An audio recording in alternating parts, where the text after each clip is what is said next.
شأنه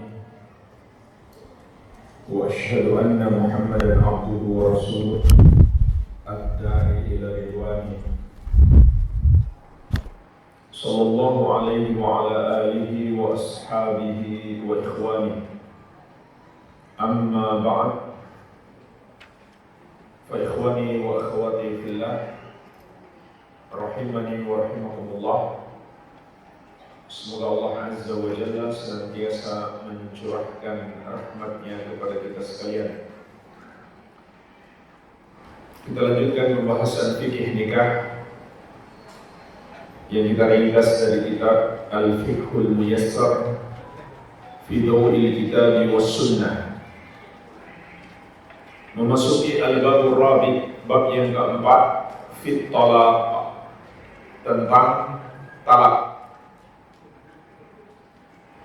tentang talak atau cerai.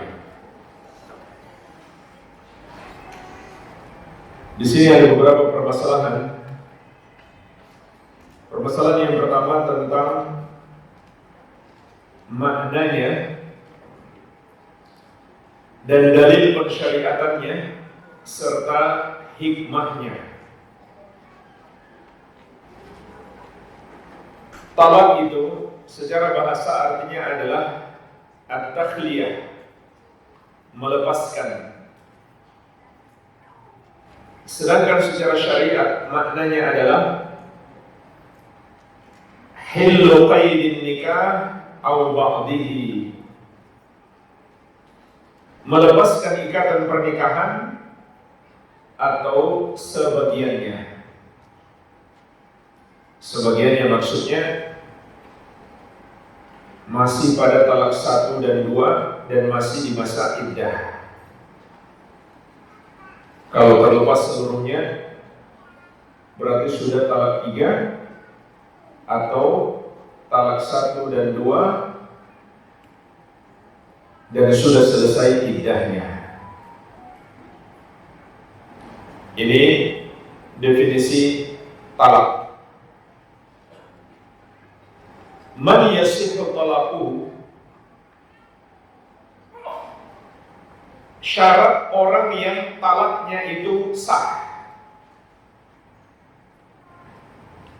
Disebutkan di sini beberapa syarat. Yang pertama, dia adalah suami. Berarti talak dari istri tidak sah. Yang berhak mentalak itu adalah suami. Begitu pula talak dari orang lain bukan suami juga tidak sah. Misalkan seseorang berkata kepada temannya, saya talak kamu dan istrimu, maka tidak sah. Jadi ini yang pertama, dia adalah suaminya. Tentu maksudnya suaminya yang sah. Yang kedua, dia sudah balik.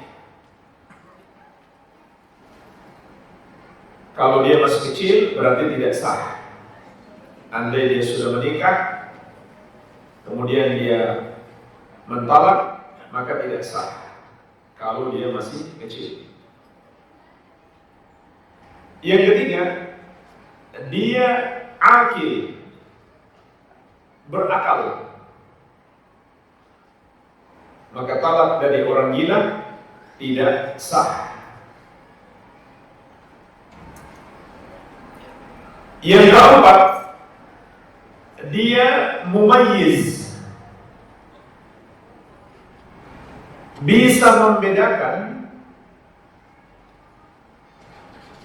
apa yang dia lakukan atau mengerti apa yang dia lakukan dan membedakan antara yang bermanfaat dan bermudarat. Bukan orang yang sedang mabuk, yang gak bisa membedakan apa yang dia lakukan atau apa yang harus dia lakukan dan apa yang tidak boleh dia lakukan. Jadi talak dari orang mabuk tidak sah. Kemudian yang kelima, dia melakukannya tanpa paksaan. Artinya, kalau dia dipaksa, maka tidak sah. Dan masuk di syarat yang keempat, jemaah sekalian, orang yang tidak sedang sangat marah sehingga dia nggak bisa berpikir. Jadi kalau dia lagi sangat marah sehingga dia tidak bisa berpikir, kemudian keluar dari lisannya kata cerai, maka tidak sah. Baik, jadi ini 5 syarat orang yang talaknya sah. Dan boleh dia wakilkan. Dia wakilkan kepada orang lain untuk menyampaikan cerai kepada istrinya. Tapi nggak boleh tanpa dia wakilkan lalu orang lain menceraikan istrinya. Baik, ini orang yang sah talaknya. Adapun dalil disyariatkannya talak berdasarkan Al-Quran dan Sunnah dan ijma'. Dalam Al-Quran diantaranya dalam surat Al-Baqarah ayat 229, At-talaqu marratan. Talak itu 2 kali. Maksudnya 2 kali yang boleh kembali lagi menjadi suami istri. Kalau sudah 3, sudah tidak boleh lagi, kecuali sang istri sudah pernah menikah dengan orang lain, kemudian kembali kepada suami sebelumnya. Kemudian lanjutan ayat, fa imsakum bima'rufin aw tasrihum bi ihsan. Setelah talak 2 kali ataupun sekali, maka sebelum masa iddahnya hendaklah dipertahankan dengan cara yang ma'ruf, dengan cara yang baik, atau dilepaskan juga dengan cara yang paling baik. Maksudnya di sini tidak mesti talak itu kemudian menjadi bermusuhan antara suami istri atau mantan suami istri, begitu pula keluarganya. Cara baik-baik saja. Ini yang Allah perintahkan dalam surat Al-Baqarah 229. Kalau mau cerai, cerai baik-baik. Jangan setelah cerai bermusuhan, kan masih sama-sama muslim. Dan yang paling buruk, ketika mantan suami dan istri bermusuhan, lalu mengajak anak-anak ikut bermusuhan. Mantan suami memanas-manasi anak untuk membenci ibunya sendiri, dan begitu pula sebaliknya. Ini yang paling buruk. Ini ayah dan ibu yang buruk, tidak memberikan pendidikan kepada anak. Padahal walaupun suami istri bercerai, hubungan orang tua dan anak nggak akan pernah putus. Jadi tetap mantan suami mendidik anaknya untuk berbakti kepada ibunya. Begitu pula sebaliknya, mantan istri mendidik anaknya untuk berbakti kepada ayahnya. Karena itu kewajiban mereka. Itu kewajiban mereka. Bahkan meskipun perceraian itu terjadi karena ada salah satu yang zalim, tetap anak tidak boleh diajak untuk memusuhi orang tuanya yang zalim tersebut. Enggak boleh.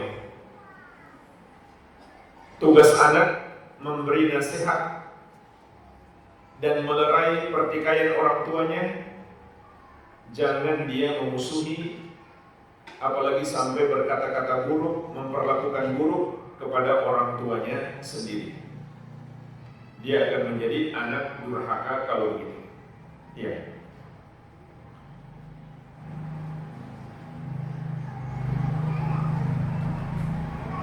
Adapun dalam hadis sangat banyak dalil yang mensyariatkan adanya perceraian. Tentu maksud disyariatkan di sini kalau rumah tangga itu sudah nggak bisa dipertahankan dan tidak ada jalan keluar kecuali cerai. Tapi hukum asalnya syariat menyuruh kita untuk mempertahankan rumah tangga. Kecuali ketika kita menghadapi permasalahan yang tidak ada titik temunya, barulah disyariatkan untuk bercerai. Bercerai pun tidak langsung putus hubungan. Masih ada cerai 1, cerai 2, masih ada masa melewati masa iddah. Itu bisa menjadi satu pendidikan bagi suami atau istri agar memperbaiki diri untuk kembali melanjutkan pernikahan. Jadi bercerai pun tidak langsung otomatis putus begitu saja, tidak. Maka dari itu kata para ulama, ketika terjadi perceraian yang pertama atau yang kedua, maka hendaklah masing-masing dari suami istri ini tidak berpisah rumah, tetap tinggal serumah selama masih masa iddah. Dan dianjurkan bagi sang istri untuk berbuat baik kepada suaminya dan untuk berhias agar kembali rujuk. Jadi makna perceraian itu juga disyariatkan bukan berarti itulah yang menjadi hukum asalnya, tidak. Yang menjadi hukum asalnya adalah mempertahankan rumah tangga. Solusi cerai apabila sudah tidak ada titik temu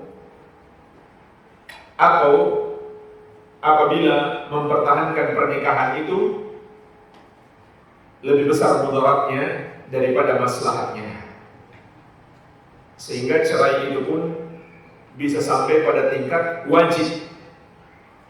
Contoh, ketika sang istri melakukan dosa-dosa besar, dinasihati nggak mau tobat, maka saat itu wajib untuk bercerai.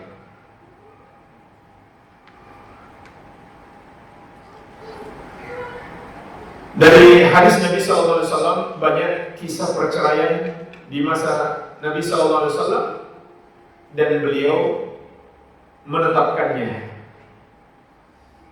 Dan ulama juga sepakat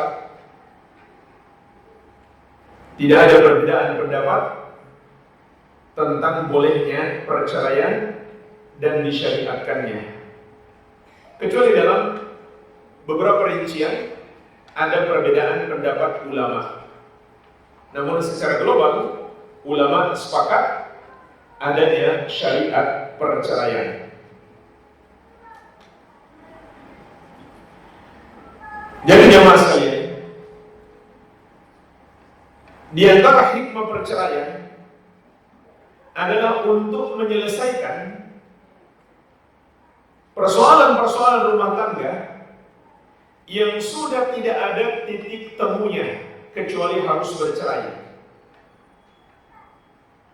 Ini hikmahnya. Daripada terus mempertahankan pernikahan,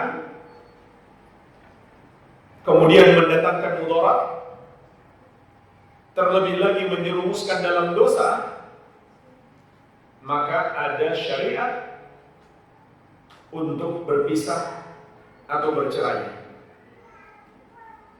Jadi, hikmah perceraian bukan untuk menambah masalah, justru untuk menyelesaikan masalah, yaitu masalah yang sudah tidak mungkin diselesaikan kecuali dengan perceraian. Kalau bisa diselesaikan tanpa perceraian, tentu itu lebih afdal. Namun, ada masalah-masalah suami istri yang tidak dapat diselesaikan kecuali dengan perceraian. Ada sebagian agama, mereka mengharamkan perceraian sama sekali. Maka yang terjadi, muncul berbagai macam kemudaratan-kemudaratan yang malah lebih besar. Baik.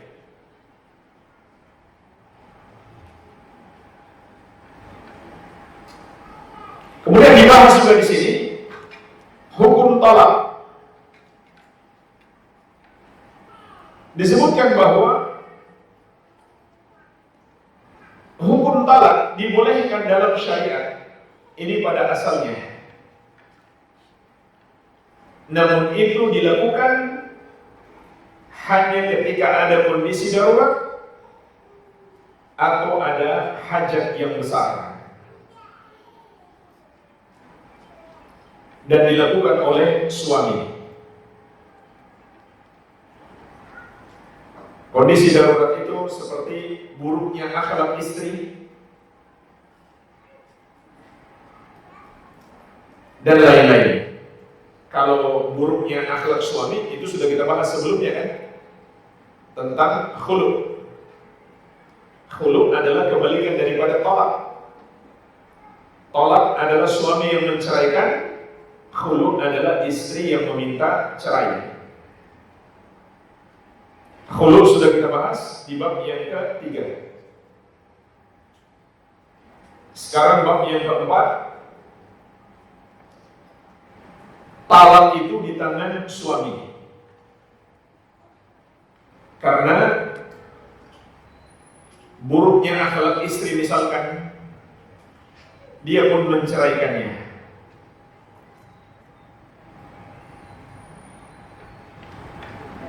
Kemudian jemaah sekalian, permasalahan berikutnya tentang lafaz-lafaz talak.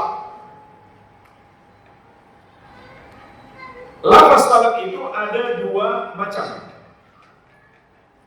Yang pertama, alfazun sharihah, lafaz yang tegas. Misalkan dia mengatakan kepada istrinya, anti mutallaqah, kamu saya ceraikan. Atau anti taliq, kamu sudah saya ceraikan. Ini lafaz yang tegas. Yang kedua, alfaz kinaiyah, lafaz kinayah, yaitu lafaz-lafaz yang mungkin mengandung arti talak, mungkin juga mengandung arti yang lain. Jadi tidak tegas.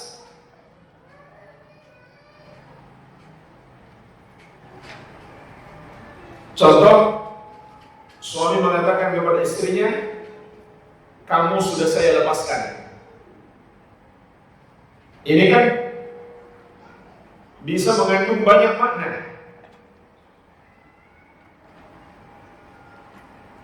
Atau pulanglah ke rumah orang tuamu. Ini bisa mengandung banyak makna. Bisa bermakna dia menceraikan, bisa bermakna dia cuma suruh jenguk orang tuanya. Ini yang disebut dengan lafaz kinayah. Apa perbedaan antara dua bentuk lafaz ini? Perbedaannya, apabila itu lafaz yang tegas, meskipun dia tidak berniat cerai, maka jatuh talak.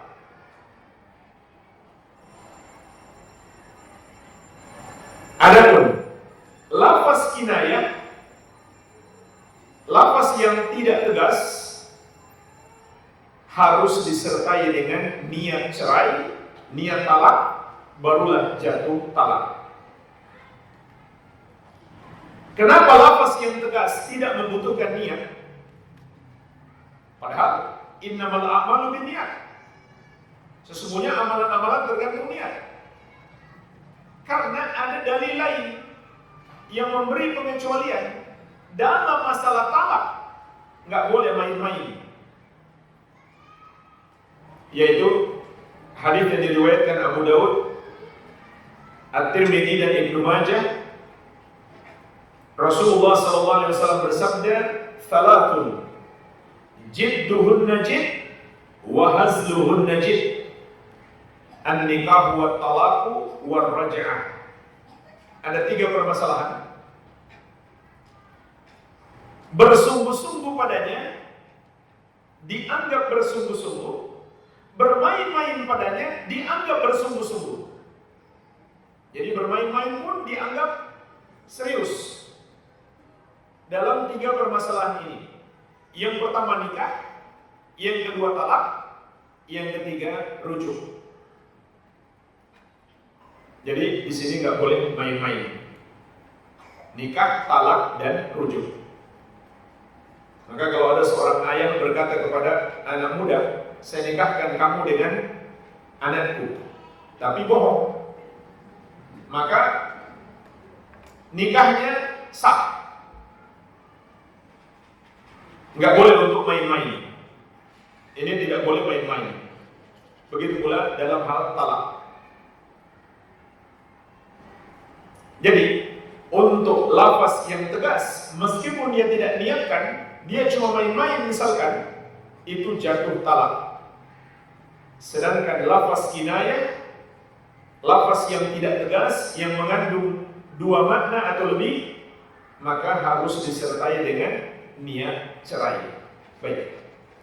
Permasalahan berikutnya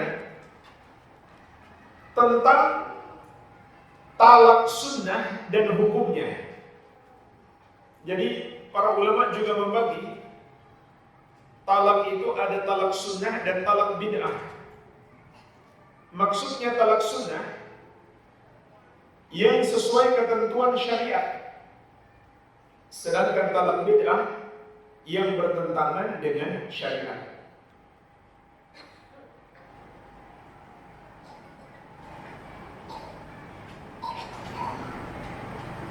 Jadi talak sunnah itu adalah talak yang diizinkan oleh syariat, yang diizinkan oleh syariat dan sesuai ketentuan-ketentuan syariat.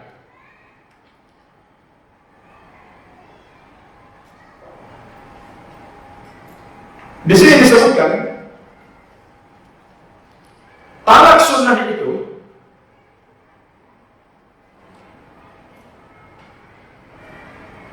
kaitannya ada 2. Kaitannya ada 2.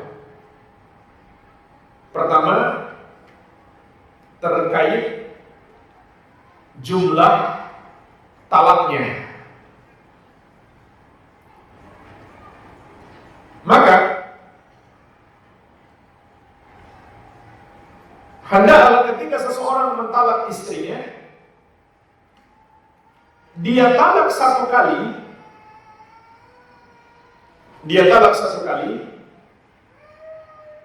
di masa suci sebelum dia gauli.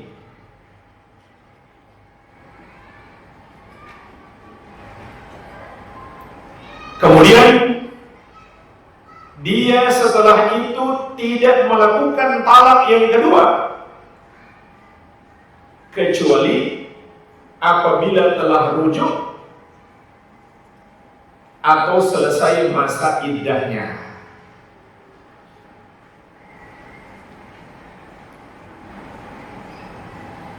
Sebagaimana firman Allah Subhanahu wa taala di surat At-Talaq ayat pertama. Ya ayyuhan nabiyyu idza talaqtumun nisaa fatalliquhunna li'iddatihinna. Wahai Nabi, apabila kamu ingin mentalak istri-istrimu, maka talaklah mereka di masa mereka bisa melakukan iddah. Maksudnya adalah di masa suci, bukan di masa haid.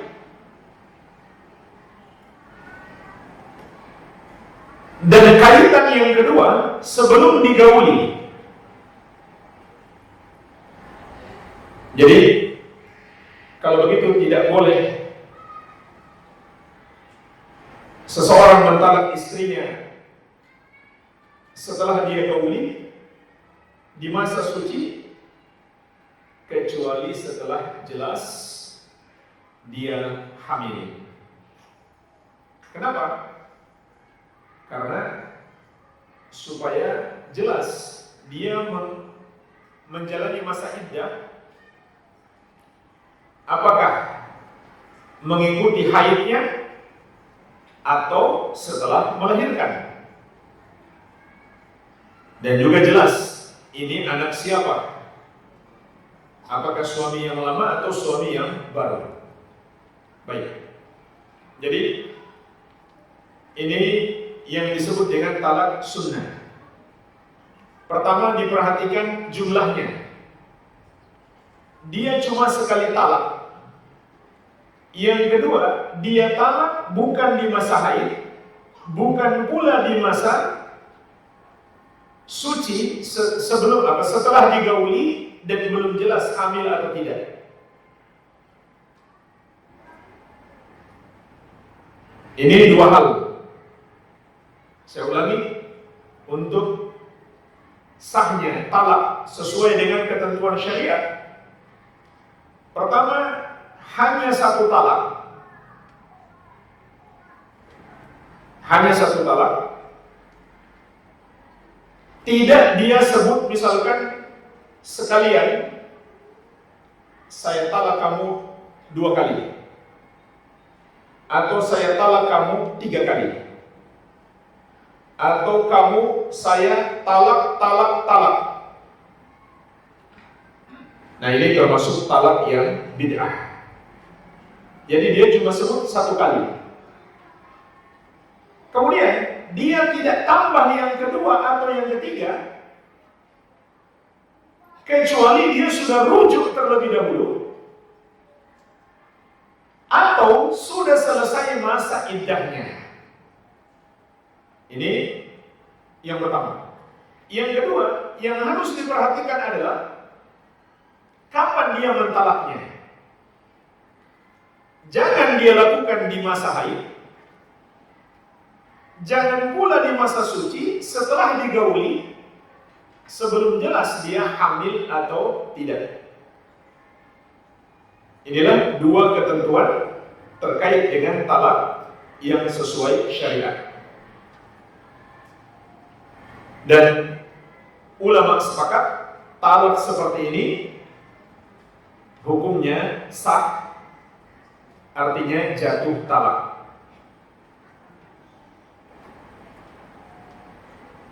Ini disepakati ulama, tidak ada perbedaan pendapat. Baik, ini talak yang pertama, talak sunnah.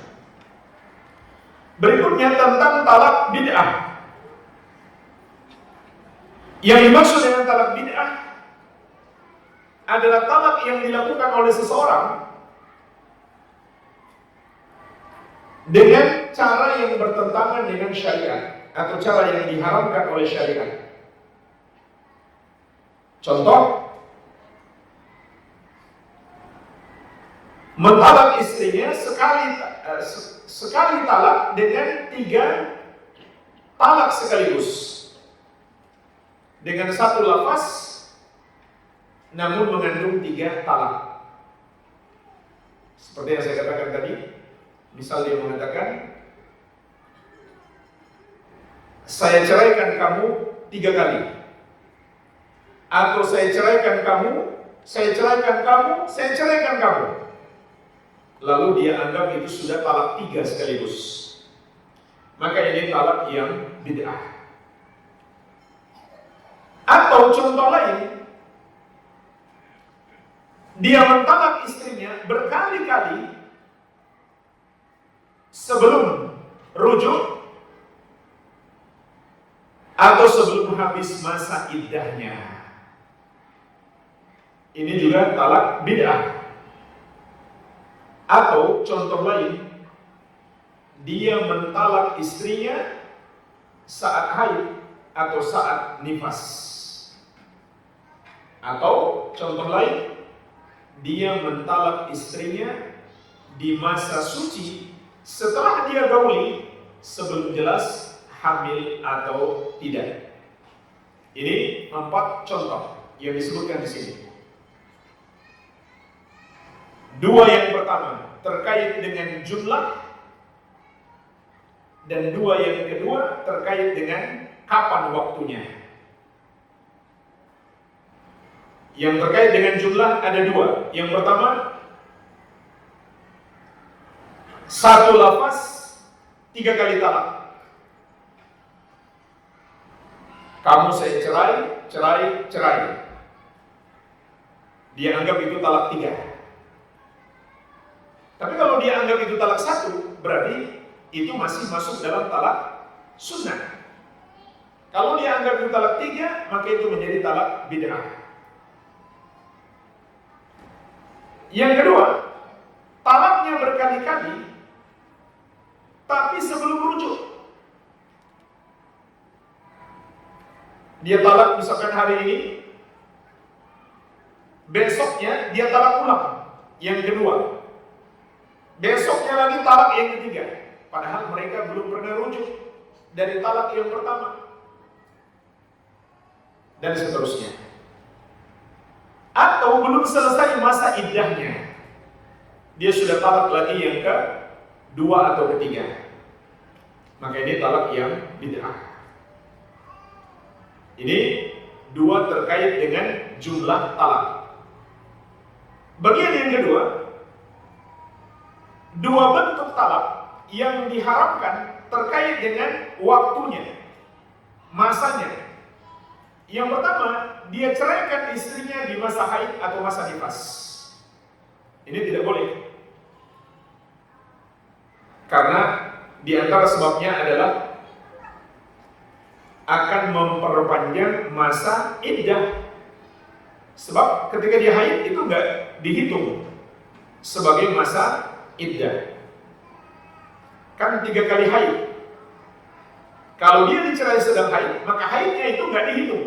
Berarti bisa jadi haidnya jadi 3,5 atau bahkan jadi 4. Sehingga ini mengandung kezaliman kepada wanita, maka dilarang oleh syariat.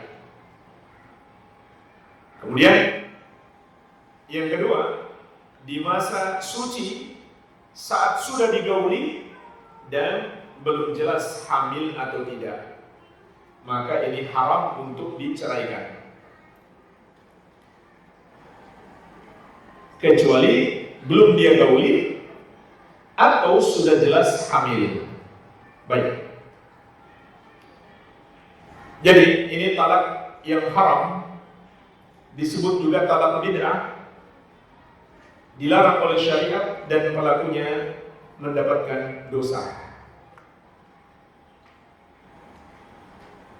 Nah, sekarang permasalahannya jemaah sekalian, apakah talak bid'ah ini jatuh talak? Nah, di sini ada perbedaan pendapat ulama. Ada perbedaan pendapat ulama. Jadi kalau kita bagi dua jenis talak ini menjadi dua bagian. Bagian yang pertama terkait dengan jumlah talak. Jadi gimana hukumnya seseorang yang mentalak istrinya satu lafaz 3 talak, atau dia ucapkan di waktu yang berbeda, tapi sebelum merujuk dan sebelum selesai atau sebelum selesai masa iddah, maka mayoritas ulama 4 madhab itu mengatakan tetap jatuh talak. Meskipun di sisi lain itu berdosa, tapi tetap jatuh talak. Sebagian ulama mengatakan tidak jatuh talak, atau tetap jatuhnya cuma satu saja. Jadi kalau ada yang mentalak istrinya, saya talak kamu 3 kali, atau kamu saya talak, walaupun dia niat 3, jatuhnya cuma 1. Dan ini insya Allah pendapat yang lebih kuat, karena banyak riwayat dari salaf yang menghukumi itu cuma 1. Dan juga karena talak seperti ini tidak disyariatkan, sehingga masuk di dalam hadis Nabi SAW, man amila amalan laisa alaihi amruna fahuwa raddun. Barang siapa mengerjakan suatu amalan tidak ada padanya petunjuk dari kami, maka amalan tersebut tertolak. Dan pendapat ini juga yang dikuatkan oleh Syekhul Islam Ibnu Taimiyah dan Syekh Ibnu Utsaimin rahimahumullah ta'ala rahmatan wasi'ah. Baik, ini terkait dengan jumlah. Jadi pendapat yang lebih kuat insya Allah hanya jatuh 1 talak. Sekarang terkait dengan waktunya, apakah sah atau jatuh talak jika seorang wanita ditalak di masa haid atau di masa suci setelah digauli? Maka jemaah sekalian, di sini juga terjadi khilaf ulama. Mayoritas ulama 4 mazhab berpendapat jatuh talak,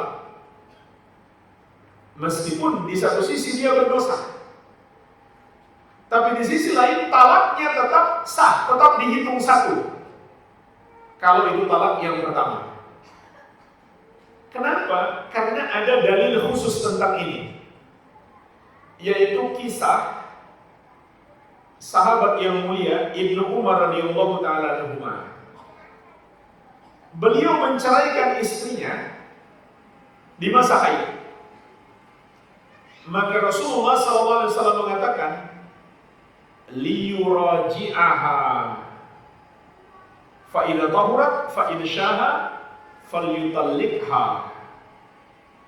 Hendaklah dia merujuk istrinya. Kemudian apabila istrinya sudah suci, maka silahkan. Kalau dia mau pertahankan atau dia mau ceraikan, silahkan. Yang penting di masa suci.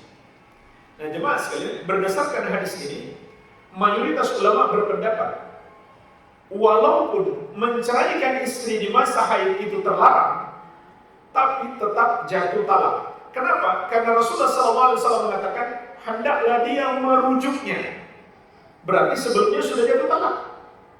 Sebab tidaklah mungkin diperintahkan untuk merujuk kalau belum jatuh talak.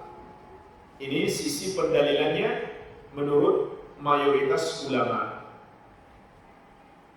Sehingga dalil man amila amalan laisa alaihi amruna fahuwa raddun, barang siapa mengerjakan satu amalan yang tidak ada padanya petunjuk dari kami itu tertolak, itu tidak tepat dipergunakan untuk menolak sahnya atau jatuh talaknya wanita di masa haid. Karena ada dalil lain yang menunjukkan talaknya jatuh.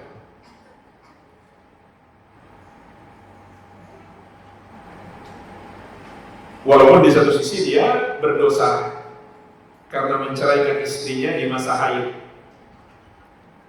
Tapi di sisi lain talaknya tetap sah, tetap jatuh talak, dihitung satu. Baik.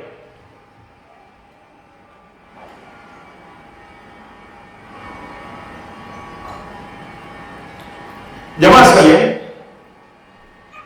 pembahasan berikutnya adalah pembahasan terakhir di bab ini tentang rujuk. Namun pembahasan ini masih cukup panjang,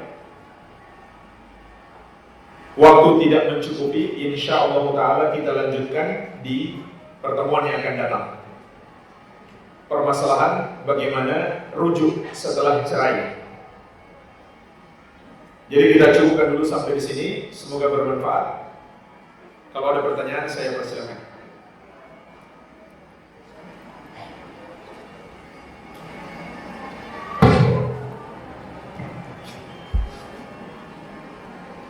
Ada yang mau bertanya secara langsung kepada umum? Selamat. Silakan Pak. Assalamualaikum Ustaz. Waalaikumsalam. Tadi bab main-main tadi Ustaz. Ya. Dalam pernikahan main-main sinetron. Mereka dalam acara pernikahan tersebut ada penghulu yang juga Ustaz, ada saksi, ada Al-Quran sebagai mas kawin. Baik. Kamu itu jawabnya belum Ustaz.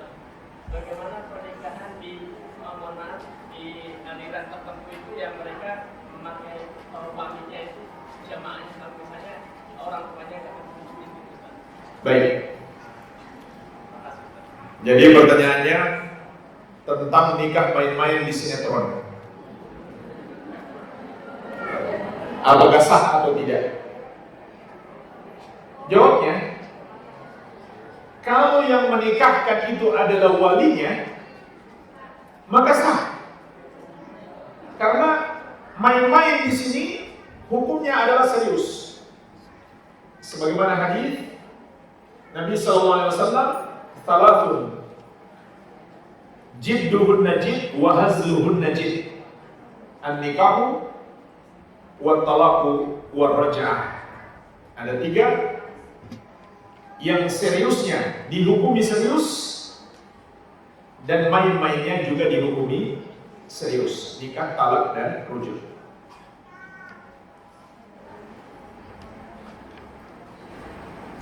Tapi kalau tidak memenuhi syarat-syarat nikah, seperti yang nikahkan bukan walinya, ini juga sekaligus jawaban terhadap pertanyaan yang kedua. Di kelompok-kelompok sesat, kata beliau, ada wanita dinikahkan bukan walinya, maka tidak sah. Rasulullah SAW menegaskan, la nikaha illa biwaliyin. Tidak ada nikah kecuali dengan wali. Dan kalau dia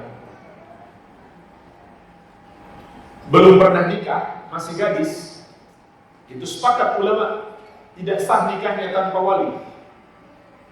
Tapi kalau sudah janda, mayoritas ulama berpendapat harus dengan wali. Hanya mazhab Hanafi yang berpendapat tidak perlu wali. Namun itu pendapat yang lemah, bertentangan dengan dalil. Jadi meskipun sudah janda, tetap harus dengan walinya. Kecuali ada permasalahan sehingga semua walinya nggak mau menikahkannya, maka Rasulullah SAW mengatakan, as-sultanu waliyun liman la waliya lahu. Penguasa adalah wali bagi wanita yang tidak memiliki wali. Kalau di negeri kita, pemerintah sudah menetapkan yang mewakili pemerintah untuk menikahkan adalah KUA.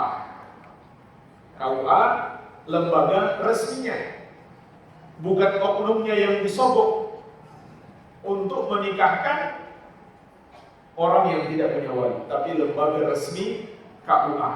Iya. Jadi tidak sah pernikahan itu.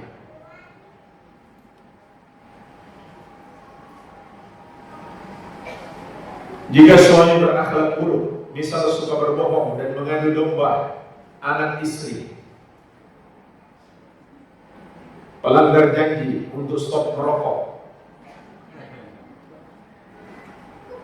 janji ini menjadi syarat pranikah, mudah mencap anak durhaka untuk hal-hal sepele saat anak membela ibunya ketika diintimidasi ayahnya. Bagaimana baiknya sikap istri, khususnya poin kedua, apakah istri bisa meminta cerai pada suami, apakah ini melanggar syariat? Ini sudah kita jelaskan di bab sebelumnya. Ini adalah tentang suami yang melakukan dosa-dosa besar dan dinasehati berulang-ulang, sudah kita usaha maksimal tapi dia nggak mau taubat, maka boleh bagi istri untuk minta cerai. Bahkan bisa sampai tahap wajib. Kapan menjadi wajib? Ketika istri khawatir terjerumus dosa. Dalam bentuk apa dosanya? Misalkan dia terpengaruh akhlak suami, atau karena suaminya seperti itu, dia jadi tidak berbakti kepada suami. Maka saat kondisi itu wajib dia minta cerai. Bukan boleh lagi, bahkan wajib. Tapi kalau dosanya sudah sampai membatalkan keislaman, Syekh Ibnu Utsaimin rahimahullah beliau mengatakan istri sudah langsung pulang ke rumah orang tuanya, tinggalkan suami seperti itu. Contoh yang membatalkan keislaman apa? Tidak sholat atau pergi ke dukun dan lain-lain. Suami istri sudah berpisah rumah sudah 1 tahun. Suami sudah tidak memberi nafkah karena sedang dalam keadaan terpuruk dalam pekerjaan. Pasangan ini sedang dalam perselisihan. Si istri bekerja dan membiayai hidup anak dan lain-lain. Sikap apa yang harus diambil oleh si istri? Tetap menerima keadaan atau meminta cerai?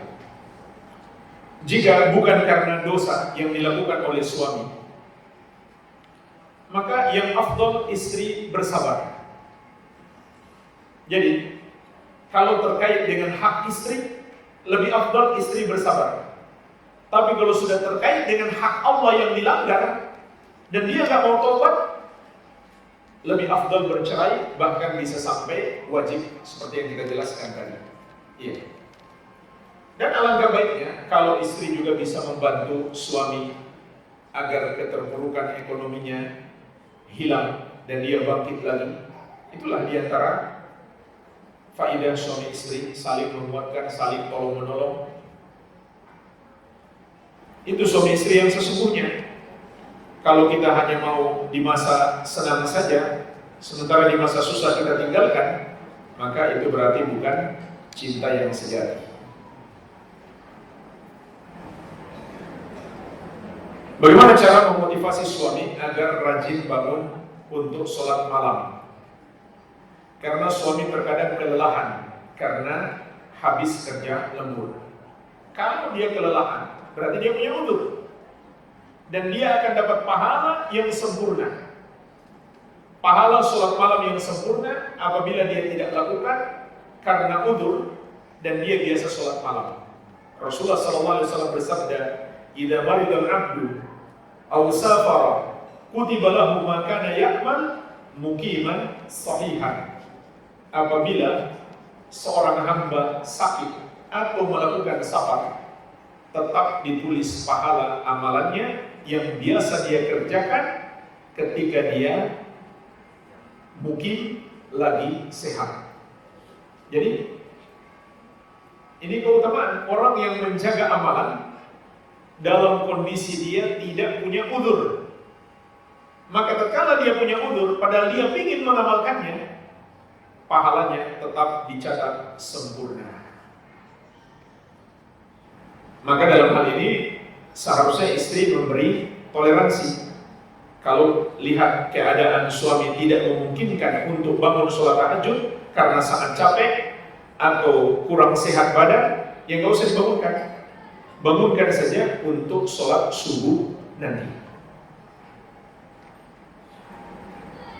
Saudara saya menikah dengan suaminya secara siri. Kemudian mereka pisah rumah dan si istri bertanya pada suaminya lewat WhatsApp, kenapa tidak pernah nelpon dan enggak kasih nafkah. Kemudian si suami bilang, kamu kalau mau nikah lagi silahkan, saya enggak akan larang. Saudara saya jadi bingung, itu jatuh talak atau sudah jatuh pisah karena nikahnya siri. Nah, pertanyaan pertama kita lihat dulu bagaimana bentuk nikah sirinya. Kalau maksudnya nikah siri tanpa ada walinya yang menikahkan, maka tidak sah. Berarti mereka bukan suami istri. Tapi kalau nikah sirinya ada wali yang menikahkan, cuma tidak didaftarkan di KUA, maka nikahnya sah, meskipun melanggar hukum negara. Ini di satu sisi mereka berdosa kalau tidak mau mendaftarkan ke negara, karena itu aturan pemerintah. Tapi di sisi lain, nikahnya tetap sah jika yang menikahkannya adalah walinya yang sah. Maka kalau ternyata nikahnya sah, kemudian dia mengatakan, kamu kalau mau nikah lagi silahkan, saya nggak akan larang. Berarti ini masuk pada lafaz tegas atau tidak tegas? Hah? Belum, ini belum tegas. Yang tegas itu kalau misalkan saya ceraikan kamu, itu tegas. Tapi lafaz seperti ini belum tegas. Maka kalau begitu, kembali kepada niatnya. Jika dia niat menceraikan, jatuh talak. Kalau tidak, maka tidak. Cuma umumnya kalimat seperti ini adalah kalimat ancaman, bukan niat menceraikan. Tapi kalau faktanya mereka tidak dinikahkan oleh walinya, ya sudah, nggak ada bilang cerai lagi, memang nggak nikah kok, karena nikahnya tidak sah.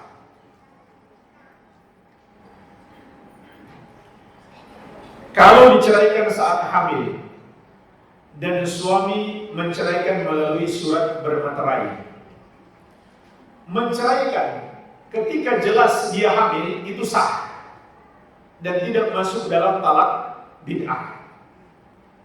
Talak bid'ah itu ketika dia gauli istrinya di masa suci, lalu belum jelas hamil atau tidak. Kenapa itu dilarang? Karena nanti nggak jelas bagi istri. Dia mau menjalani iddah, mengikuti masa haidnya atau mengikuti kehamilan. Dan juga dikhawatirkan kalau istrinya berhubungan dengan yang lain, maka jadi nggak jelas itu anak siapa. Namun kalau sudah jelas dia hamil, kemudian dia ceraikan, maka ini tidak masuk dalam talak bid'ah. Berarti talaknya sah. Mau dia bermaterai atau tidak, nggak ada pengaruh.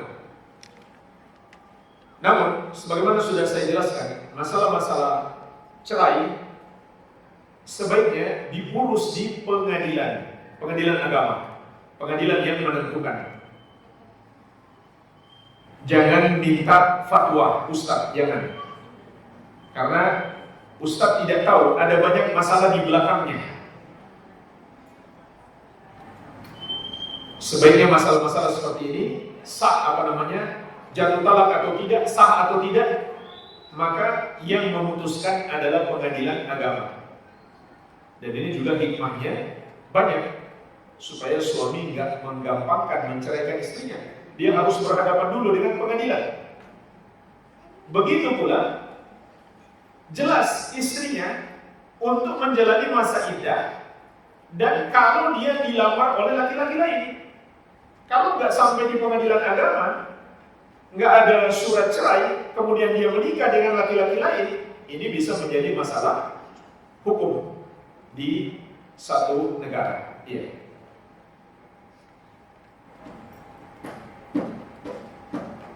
Anak saya laki-laki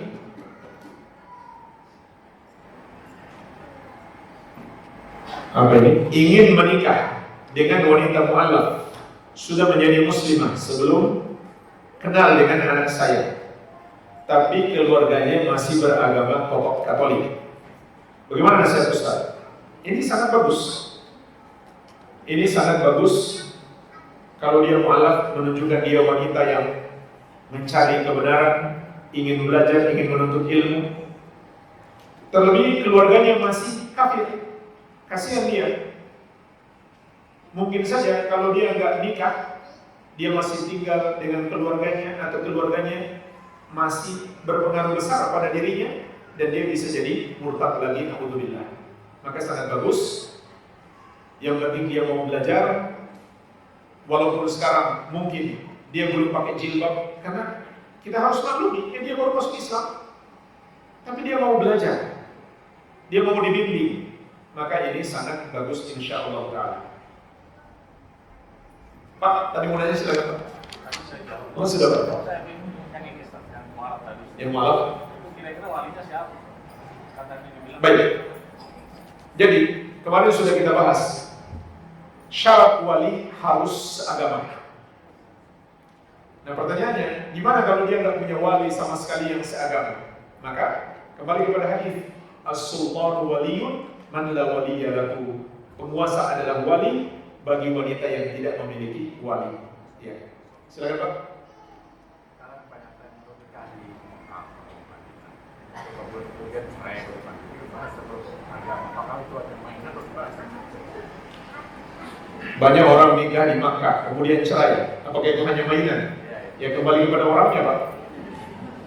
Orangnya main-main tidak? Itu kembali kepada niat orangnya. Kita nggak bisa menghukumi hanya berdasarkan berita-berita. Mungkin mereka nikah sungguh-sungguh, bercerai juga karena ada sebab yang dibolehkan oleh syariat. Jadi jangan terlalu mengikuti berita Pak.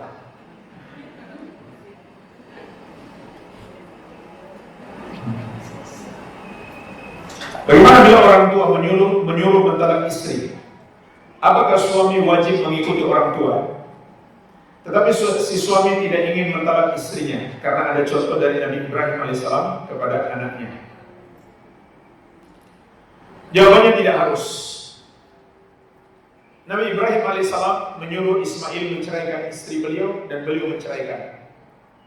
Umar bin Khattab menyuruh anaknya menceraikan istrinya dan istrinya menceraikan, dan suaminya menceraikan. Tapi orang tua kita bukan Nabi Ibrahim. Orang tua kita bukan Umar bin Khattab. Mereka mungkin tidak menimbang berdasarkan syariat. Jadi saya katakan tidak harus, kecuali punya alasan yang syar'i. Seperti alasannya Ibrahim, seperti alasannya Umar. Karena sang istri berperangai buruk misalkan, nggak hormat sama orang tua, nah itu berarti ada alasan syar'i.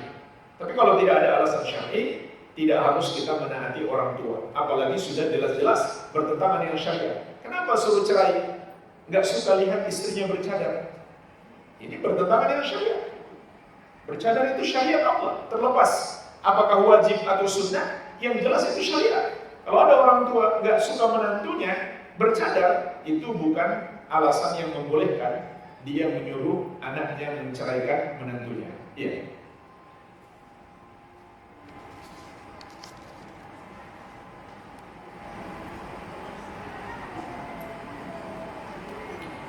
Bagaimana jika yang menikahkan adik laki-laki atau bapak kandungnya masih ada tapi tidak mau jadi wali? Boleh. Kalau ayah tidak mau jadi wali, kita pindah ke wali yang lain, yang paling dekat dari sisi nasab. Kalau ada kakek, kakek dulu. Kalau kakek tidak ada, anak. Kalau sudah punya anak, berarti dia sudah janda maksudnya. Kemudian kakak laki-laki atau adik laki-laki. Iya. Jadi jika wali yang terdekat tidak mau menikahkan, maka boleh berpindah kepada wali yang lebih jauh.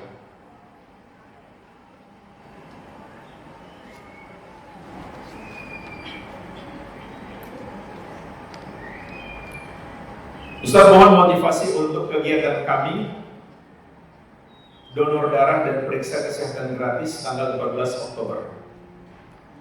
Ini adalah kegiatan yang sangat bermanfaat dan pahalanya insya Allah sangat besar.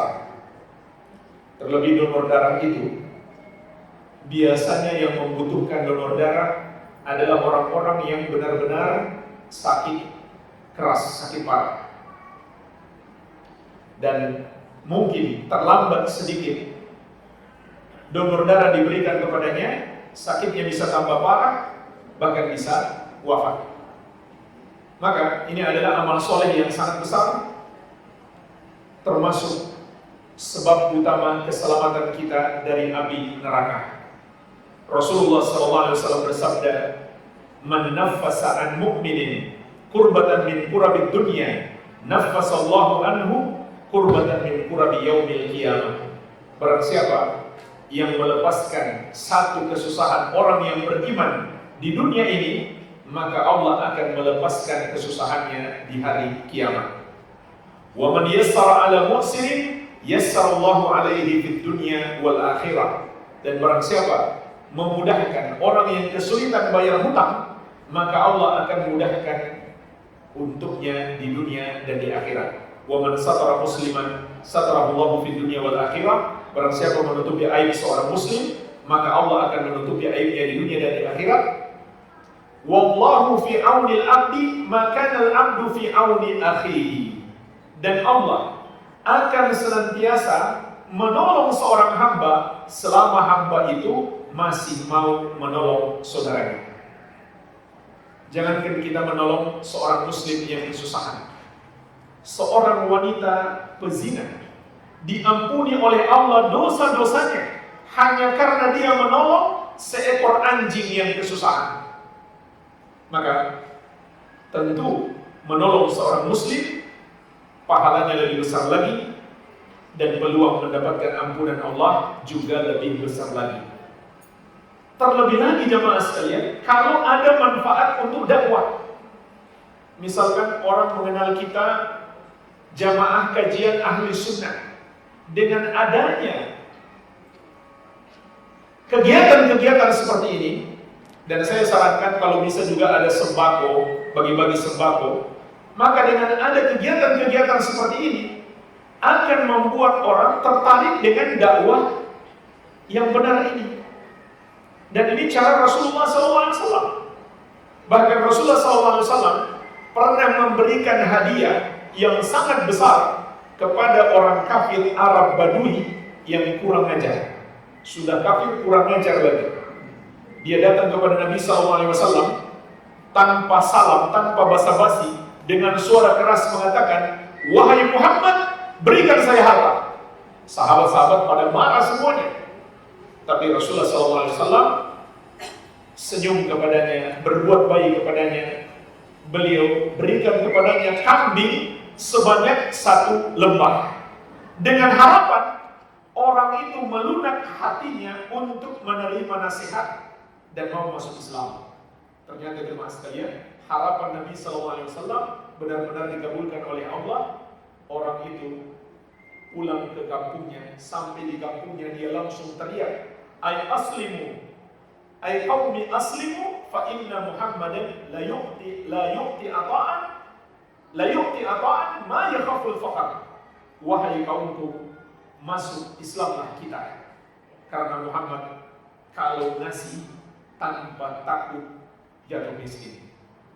Jadi rupanya dia terpesona dengan perbuatan baik Rasulullah SAW, yang kebaikan beliau itu nggak tanggung-tanggung. Ngasih kambing 1 lembah dikasih, nggak tanggung-tanggung. Ternyata membuat dia terpesona dan masuk Islam. Jadi ini juga kita niatkan, kita berbuat baik dari sisi duniawi kepada orang-orang untuk mengajak mereka mendapatkan kebaikan akhirat.